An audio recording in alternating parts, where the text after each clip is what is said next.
episode 54 of the Life in Norway show. Travel to Norway for the purposes of tourism has essentially been impossible for more than a year now. But things are, slowly, returning to normal. While at the time of recording only certain groups are able to travel to Norway, interest in tourism and tours of the country is growing fast. But how will the pandemic change travel? I'm joined today by Satu Westgarth from travel agency 50 Degrees North to talk about what demand is like for travel to Norway right now and what kind of travel trends we can expect to see in the months and years to come. You can find out more at lifeinnorway.net/podcast. Just look for episode 54. Happy listening.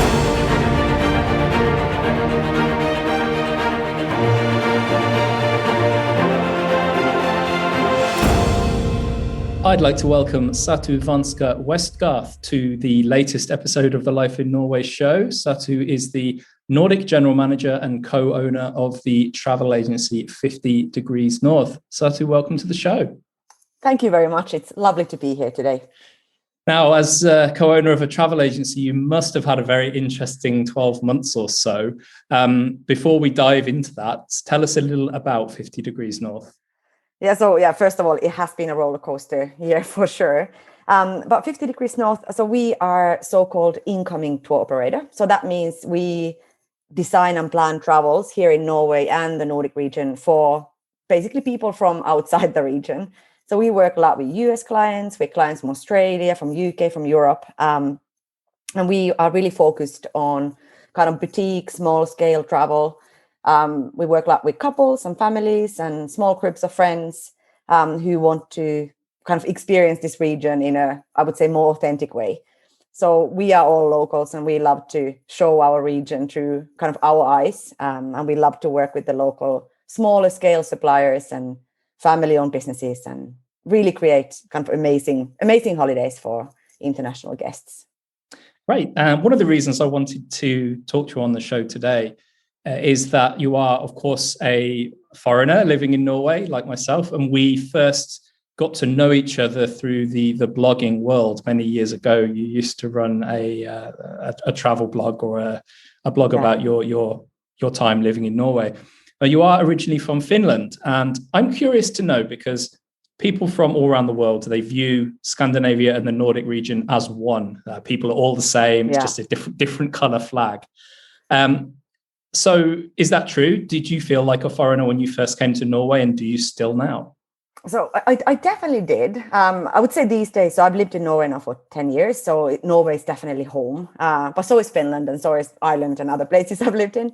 But it is true, like even I maybe thought that being a Nordic country, there's a lot of similarities when it comes to the setup of the society, but there are a lot of differences as well. One of the things that I miss from Finland is definitely the sauna culture. I think a lot of people seem to think there's sauna culture everywhere in the Nordics, but not to the same extent as in Finland.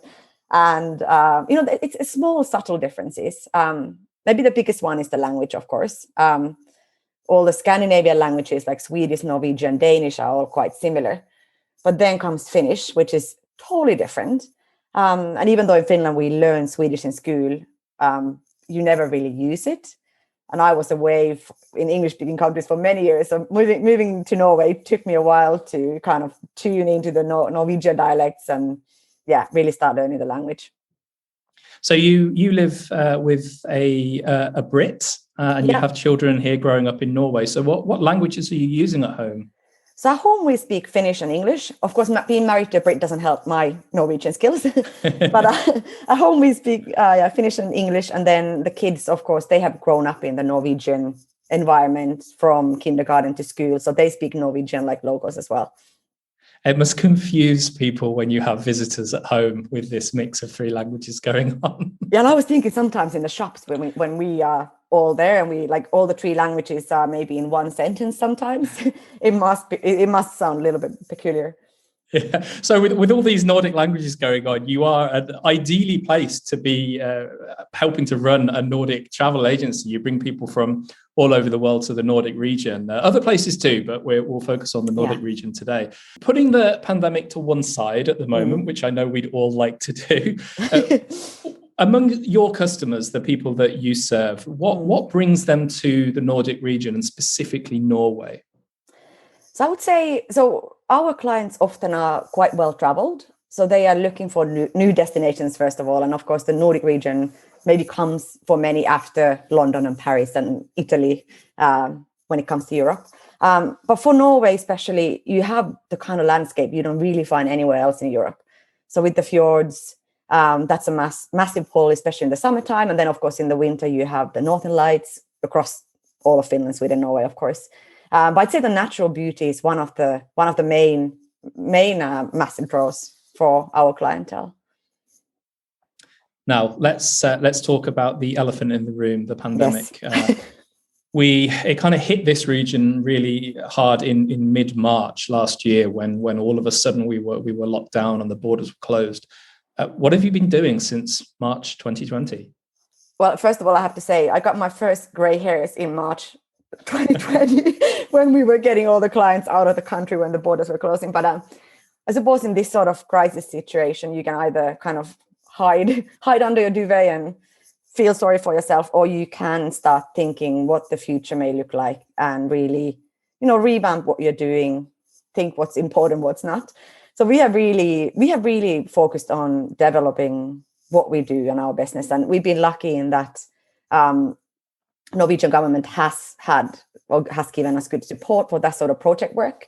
So we are doing big technology projects. We are looking into expanding the markets from where clients come from, and we are developing our product. So we have development product projects is the main thing we have been doing. So looking forward then, let's assume, it's a dangerous assumption to make, but let's assume that we are seeing the end of the pandemic. It is in sight with vaccination going on around the world. So let's just make that assumption for the rest of the conversation and hope we're right. We were chatting just before I hit record about how I've suddenly started booking travel again. And at the moment, that's only in Norway, but I'm sort of gearing up for a return to being out on the road again.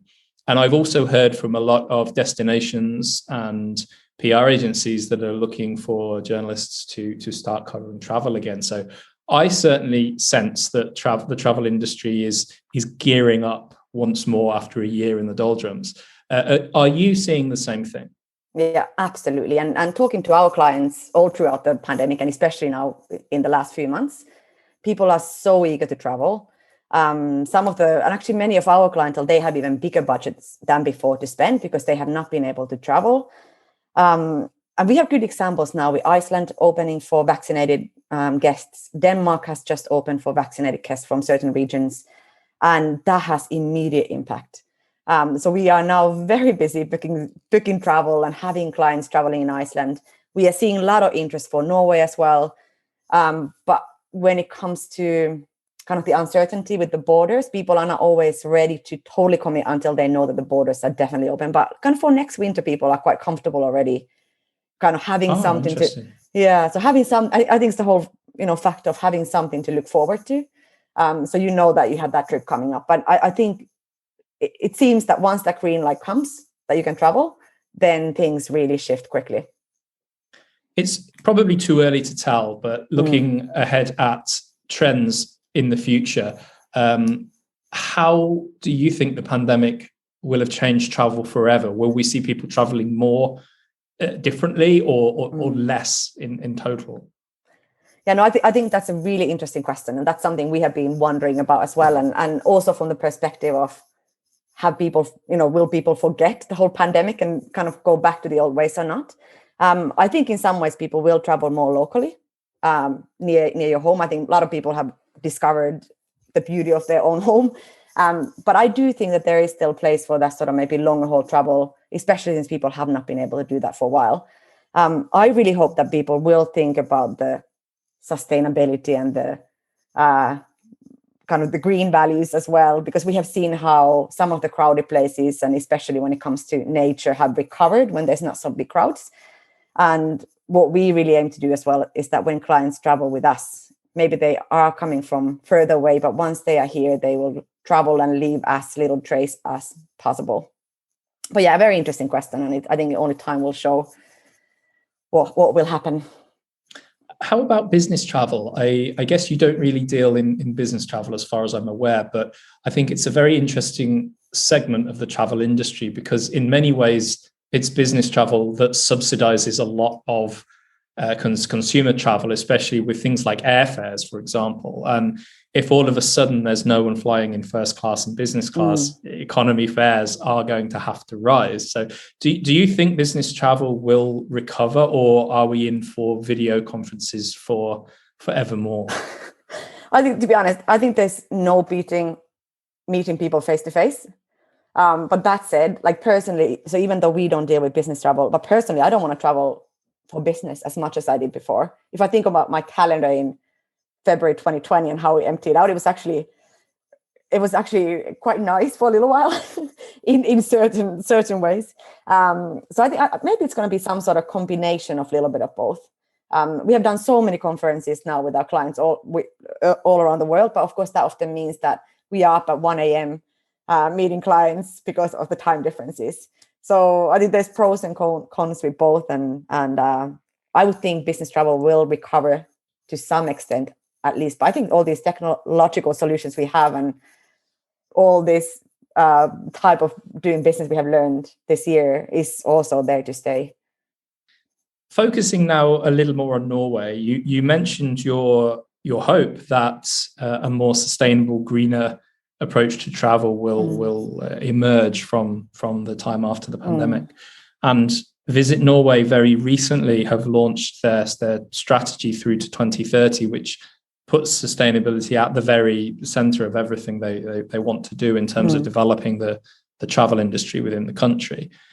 So I think it's fair to say we absolutely should see sustainability as a trend over the next few years. But what other trends do you expect to see? And I've got a few prompts here. I know your agency arranges group travel, for example, in buses, for example, or small buses, but bus travel around rural Norway, which is actually a very efficient way to see some of the highlights of the fjord region. Do you see people still wanting to travel in that way, or maybe an increase in self-drive and tours and things like that, where you can be more sure of being by yourself and spacing things out more? Yeah, I think there's a little bit of both. I think there is clients with different comfort levels and different levels of kind of security. We don't really do anything to do with big coaches or big groups. So I think that sort of small group travel, where we also use the trains and ferries and a little bit buses in between, I think that's there probably to stay. I think what's going to be interesting to see whether that sort of big, massive group mass tourism will still continue at the same level as it has been before. But I have to say, we have definitely seen more when it comes to now Iceland, for example, which has been open for a little while, more requests for everything private. So people would like to go private excursions, private transfers. But of course, we are still kind of maybe not in the middle, but coming towards the end of the pandemic. So we are not quite there yet. So at least right now, I think people are maybe wanting a bit more private experiences, but that might shift a little bit once more people are vaccinated and the restrictions lift a little more. How about cruise ships? We've had a lot of problems and issues with cruise ships in Norway over the last few years. And of course, we've now had 12 months with no major cruise ships, just the Hurtigruten ferry on a very limited service. So how do you see the future of cruises? Are we going to return to the times where we have 3 or 4 massive ships in the Fjord at any one time, ruining everyone's pictures, or are things going to change? But I think, my view is along the same lines of yours. If there's a lot of cruise ships in the little fjords and villages, it's definitely ruining the view. We don't really deal from business perspective with the big cruises at all, beyond Hurtigruten and Havila that sail the coast. Again, this is really a difficult question. I think all the cruise lines have done really good job in making sure cruising is safe from the pandemic perspective. But I don't know whether people are and will be comfortable with the thought of being in the boat with so many other people in close proximity for quite a while. So I think that's, again, something to be left seen. Yeah, and I think it's a general question, isn't it? Yeah, it is. Those cruises, it's not something specific to Norway. But so it will be interesting to see how that fares. Exactly.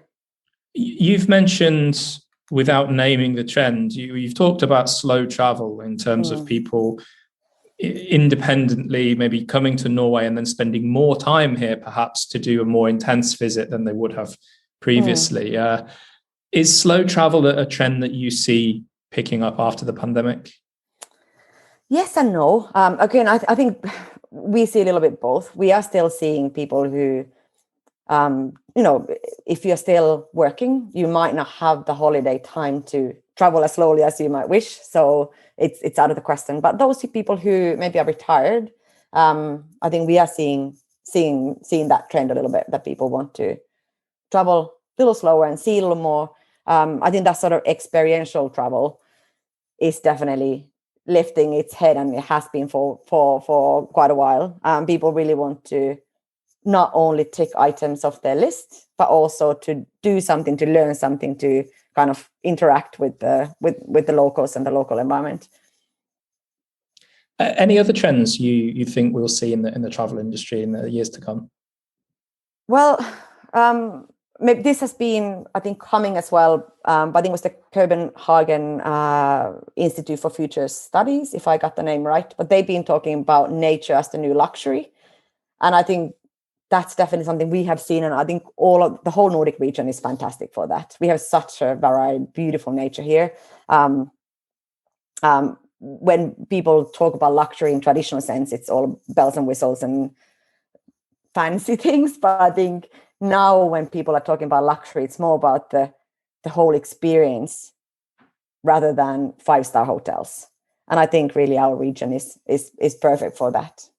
A few years ago, I was in northern Norway on a Northern Lights hunting tour, and I got to speak at length with the lady who ran the tour, and she was telling me the differences between in expectations between, say, visitors from China, visitors from Britain, and visitors from the US, and so on, and just some of the more common things she hears from people from various parts of the world. When people call you and ask for suggestions about what to do with Norway, does the nationality have an impact on what you would suggest? Do you find that Americans tend to like one type of trip and Chinese people tend to like another? I think I'm a little bit bad to answer that, because I would say most of our clients are from kind of Western world, so from Australia, US, UK, Europe. So I don't. Did you notice any differences within there? So the UK, obviously, we're not a million miles away from Norway, and maybe we have a more of an idea of what to expect. Whereas someone coming from Australia, literally the other side of the world, do things about Norway surprise them more? We tend to prepare our clients quite well before they travel, all the way from how to walk like a penguin on the ice. So basically, not take massive strides. So we try to really prepare them so that certain things don't surprise them. But, it doesn't matter how much you prepare people, but the coldness, the darkness, if you're talking about winter up north, that's always still surprising. You kind of cannot imagine how it is when it's so dark, so long. I think the one common thing people often are surprised about is the language skills, that you can really speak English pretty much everywhere here, and you find someone who understands you. And other than that, I think people are just usually just amazed how well everything run and everything is functioning well, and of course just the beauty of the place. Yeah. So let's return to 50 Degrees North again. I am obviously running the website I do. I'm a big advocate for independent travel, and I love encouraging people to plan their own trips. Yeah. But I also know that there are many, many people that just prefer to hand over a chunk of cash and have everything organized for them. I get emails from people asking for that all the time. Yeah. So when someone comes to you, do you have a flagship experience in Norway that's like your ultimate experience that you offer? So it very much depends on the clients. We have certain things that we know that people will for sure love, but But what we really try to find is that what the people are looking for, and it's not always the same as what they're asking.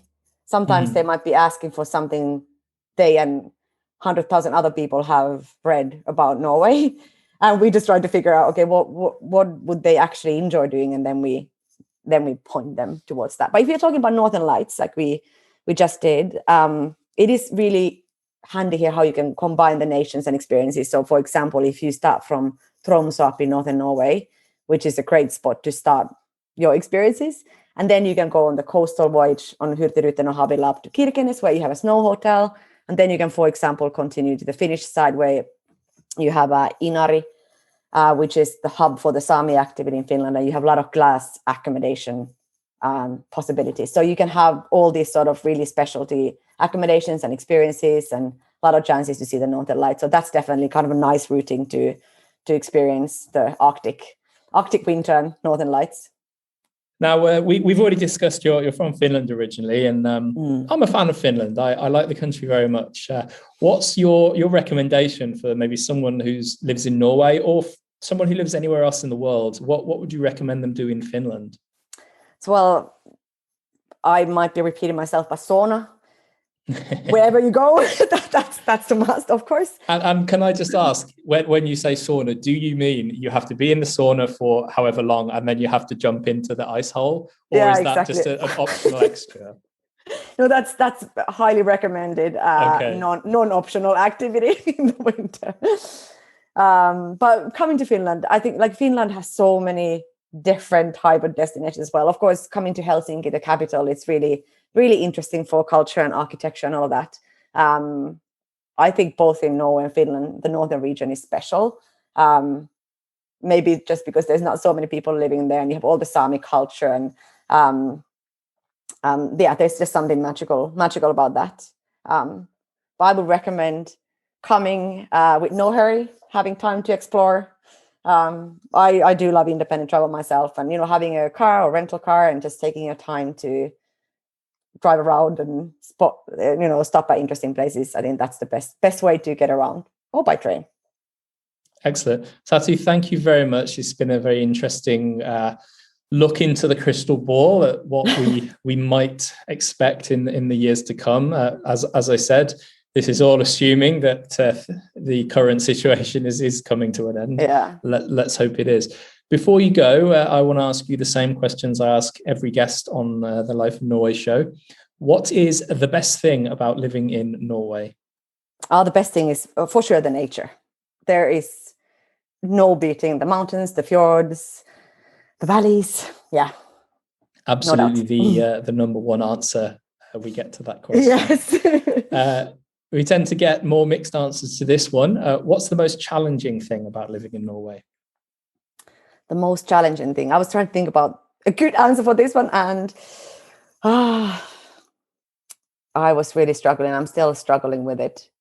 I mean, we should say right now you're actually talking to me from Finland, because you can't come back to Norway at the moment without spending 2 weeks in a hotel. That's so right. Maybe that's something. But under normal times, is there anything you find frustrating? I think that this comes to the differences between Norway and Finland, maybe.